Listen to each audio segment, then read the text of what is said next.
Chiamiamo il primo speaker? Sì, il primo speaker è molto interessante perché proverà a spiegarci perché la fantascienza sia sempre sbagliata. Continuano a dirci in modo trito e ritrito che a un certo punto queste macchine con l'intelligenza artificiale moriremo tutti, insomma, cioè praticamente avranno una coscienza e noi non avremo più senso di esistere. Però allontanandoci un po' dalla fantascienza, ha un senso tutta questa domanda, perché la domanda cruciale è il calcolo. Può spiegare che cos'è la coscienza e come funziona? Non lo sappiamo, ma noi chiameremo sul palco il professor J. Mark Bishop per raccontarcelo.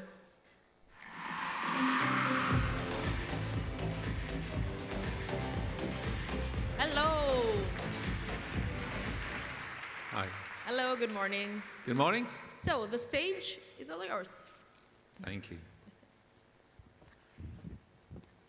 Do you remember the tang on your tongue of that last limoncello? Do you recall the soft, gurgling hiss of the Bialetti kick-starting your neurons for the conference today? Do you remember the scent lingering on your coat from the first love you kissed? Well, hold on to those sensations because we're going to revisit them later. But first, I would like to take you on a journey to the furthest reaches of science fiction to demonstrate something a little surprising, a little amazing, a little astonishing, perhaps. We can think of artificial intelligence as the science and engineering of making machines do clever things, from playing a strong game of chess to driving a car. And if we position the birth of artificial intelligence with Alan Turing's first computer chess program in 1948, then the field is now around 80 years old. And I've been working with it for nearly 40 years, about half its life. And over that time, I've witnessed fashions and fads come and go. Hype hit the presses only to fade away. But I've never before witnessed the excitement around AI that is crescendoing now. And that excitement is there for a reason. For AI is no longer concerned with solving toy problems in the lab, playing a strong game of chess perhaps, but is reaching out into the commercial world in a way that promises to disrupt all our lives. In 2013, the EU awarded Henri Macron $1.35 billion to fund the Human Brain Project, aiming to develop detailed computational models that replicate the brain structure at various levels, from neurons and synapses to entire brain regions, with the aim to provide a first draft computational whole model of first a rodent and then a human brain within its 10-year funding period.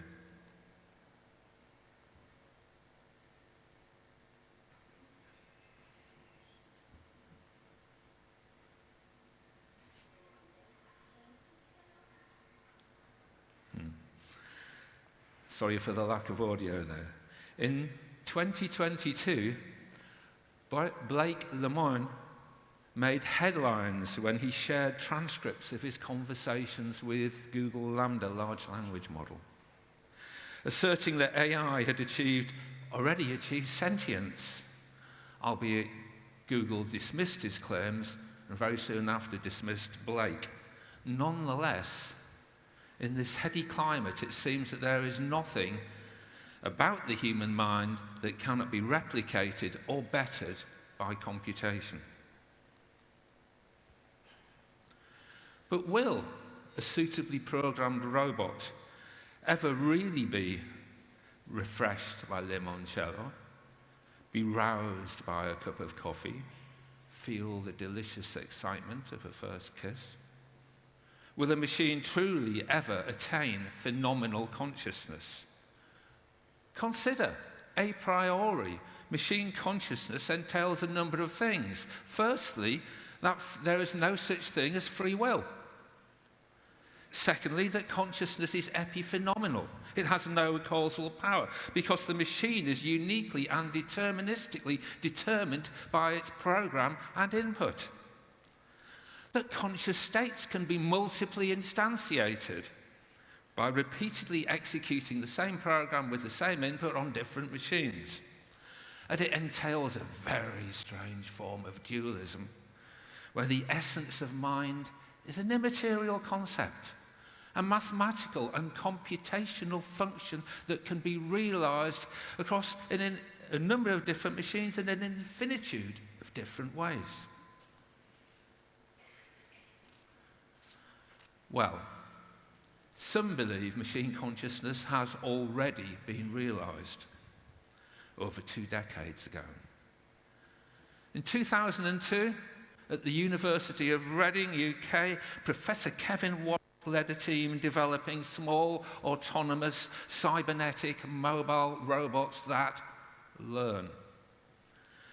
Kevin's robots had 2 front-mounted sensors, ultrasonic sensors, returning the distance to the nearest object on the left and right in front of the robot, presenting 100 distance measurements per second to a small neural network, a simple, rough computational approximation of a tiny slice of neural tissue, if you like. And that enabled the robots to learn how to coordinate the data sensed about their environment with their wheel speeds, and hence how to move around their corral without bumping into each other. Now, because the size of Kevin's robot brains was approximately the same as that of a sea slug, Kevin once made what seemed an astonishing claim to me. He once said that it was only raw human bias that stopped widespread acceptance of his robots as being as conscious as a slug. In other words, Kevin genuinely believed that there was something it was like to be these robots as they explored their corral. So, I got to wondering what would happen if I were to data log the data coming from the robot's ultrasonic sensors for, say, 10 seconds. I would obtain 10 times 100, 1,000 distance measurements. But now, imagine if, in place of the robot obtaining live data about the corral from its 2 ultrasonic sensors, I was to play the logged data back to the robot. Well, presumably, if there was something it was like to be for this robot, for the 10 seconds it physically explored its corral, then equally there must be something it is like to be for the robot as we replay the data back to it and it virtually explores its corral. And Professor Warwick agreed with me. And yet this claim of machine consciousness puzzled me. But to understand why I found Kevin's claims of machine consciousness problematic, it's necessary to look under the hood and examine the very foundations of computing, the conceptual devices that lie at the heart of every real computer: finite state automata and discrete state machines.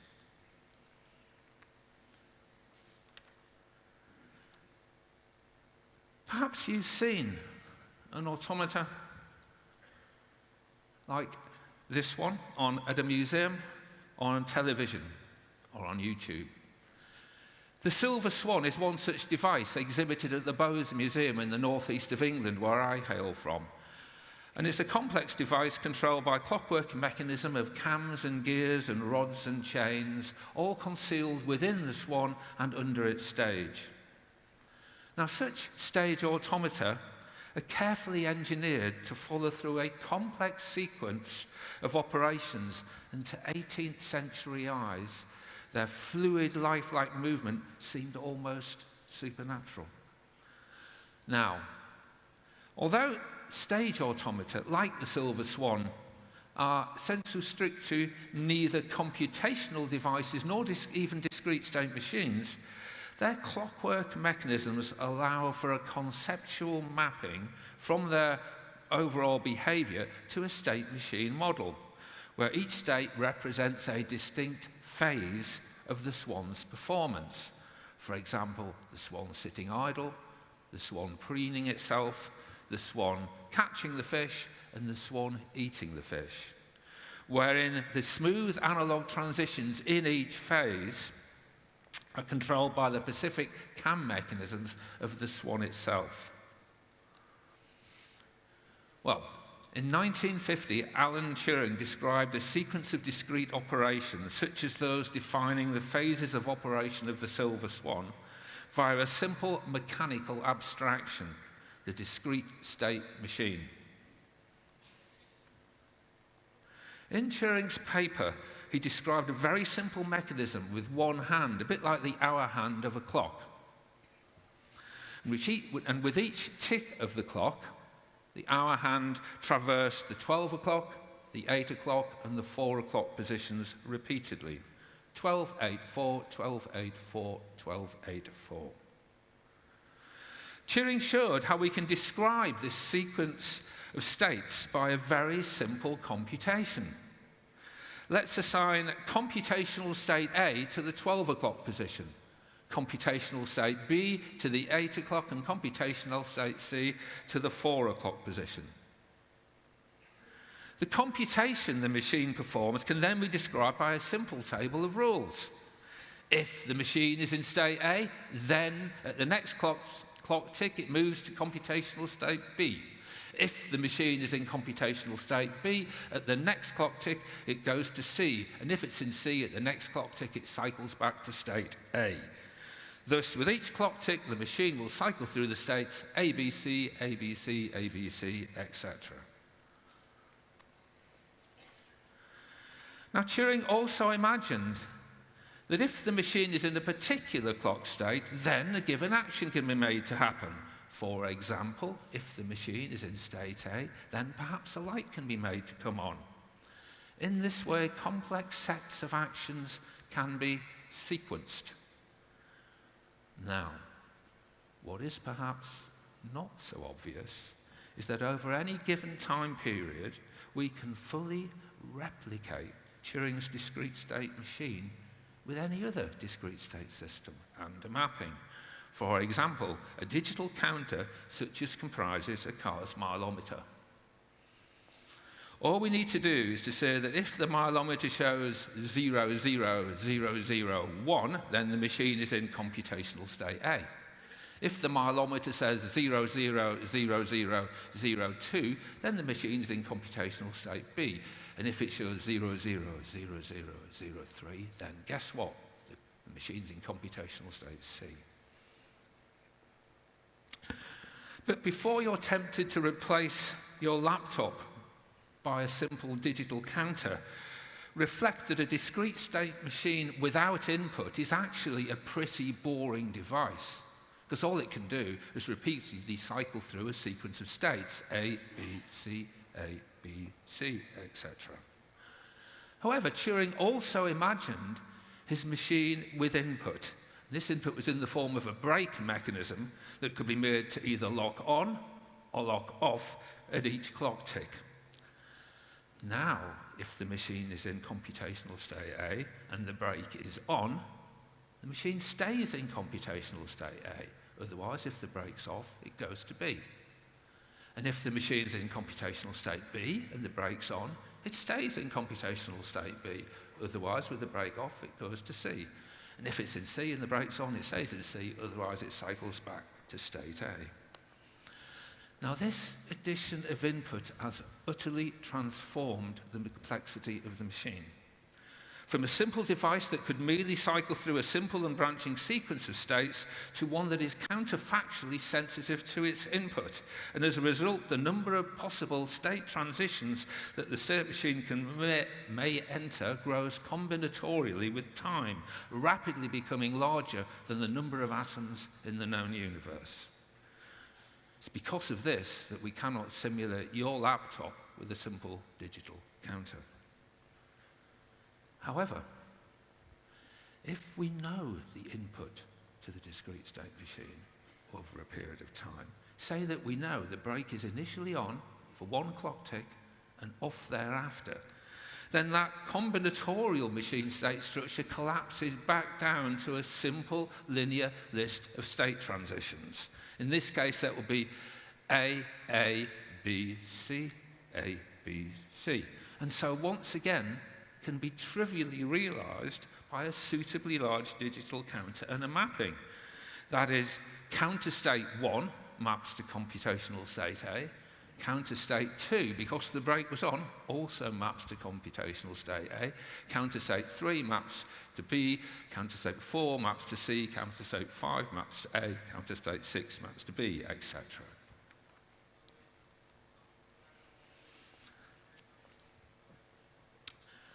In 1988, in an appendix to his book Representation and Reality, in which he proved that functionalism as a theory about mind collapses to behaviorism, the influential American philosopher Hilary Putnam applied the principle of non-cyclical behavior to describe the effect of gravitational waves and cosmic rays on ordinary open systems.